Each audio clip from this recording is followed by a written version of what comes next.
पहिल्यांदाच युतीचं शासन आलं आणि त्या शासनामध्ये स्वर्गीय गोपीनाथराव मुंडे हे उपमुख्यमंत्री बनले. त्याच्यानंतरच्या एक 5-6 महिन्याच्या काळामध्ये मी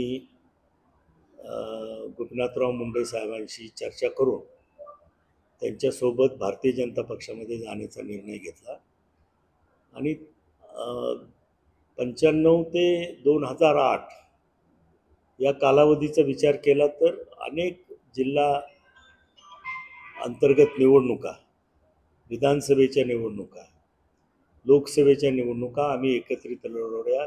सहकार क्षेत्रामध्ये सुद्धा अंबेजोगाई सहकारी साखर कारखाना हा गोपीनाथराव मुंडे आणि मी एकत्रित लढून तो ताब्यात घेतला. अशा म्हणजे ह्या 13-14 वर्षाचा राजकीय त्यांचं माझं अगदी जवळचं नातं राहिलेलं आहे. त्यांचा एक विश्वासू सहकारी म्हणून काम करण्याची मला संधी मिळाली आणि निश्चितपणानं त्यामुळंच जो काही आजचा एक दुर्दैवी वाद छगनराव भुजबळांनी या ठिकाणी एक नवीन वाद निर्माण केला. ते आले कशासाठी होते ते तर बाजूलाच राहिलं, पण गोपीनाथरावचे खरे वारसदार कोण आहेत हे त्यांनी जाहीर करून टाकलं. आता तुम्हाला आम्हाला सगळ्यांना माहिती आहे की 2009ची निवडणूक पंकजाताईंनी गोपीनाथरावचा वारसदार म्हणून या जिल्ह्यामध्ये लढवली. भारतीय जनता पक्षाच्या आमदार म्हणून 5 वर्ष त्यांनी विधानसभेमध्ये काम केलं.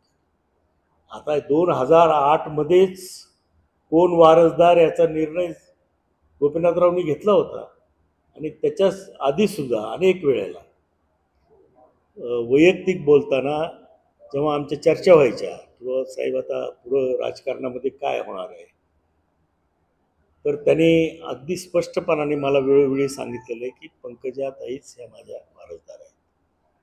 ते जाहीर करण्याच्या आधी 2-3 वर्ष आमची चर्चा होत होती. त्यावेळेस सुद्धा त्यांनी अगदी कुठलेही म्हणजे वेळ न लावता 1 मिनिटामध्ये पंकजाताईचं नाव त्यांनी घेतलं. त्या अर्थी त्यांच्या कुटुंबामध्ये गोपीनाथरावच्या वारस म्हणून पंकजाताईच निश्चितपणानं त्यांच्या मनामध्ये आणि ह्याच्यामध्ये होत्या. ह्याच्याबद्दल दुमत असायचं कारण नाही. आणि स्वतः गोपीनाथरावने त्यांच्या हयातीत पंकजाताईंना वारसदार म्हणून निवडलेलं आहे. त्याच्यामुळं आता तो प्रश्न निर्माण करण्याचा काही प्रश्न आहे असं मला वाटत नाही. त्याविरुद्ध जर बघितलं तर धनंजय मुंडे जरी माझ्या पक्षात असले तरी त्यांनी शेवटी आज गोपीनाथराव मुंडे यांना सोडून एक वेगळी राजकीय भूमिका घेतली किंवा घ्यावी लागली त्यांना असं म्हणू आपण, पण ती त्यांनी घेतलेली आहे. त्याच्यामुळं आता गोपीनाथरावचा वारसदार कोण हा नव्यानं वाद उकरून त्याला चर्चा द्यायची, फोडणी द्यायची काही गरज नव्हती.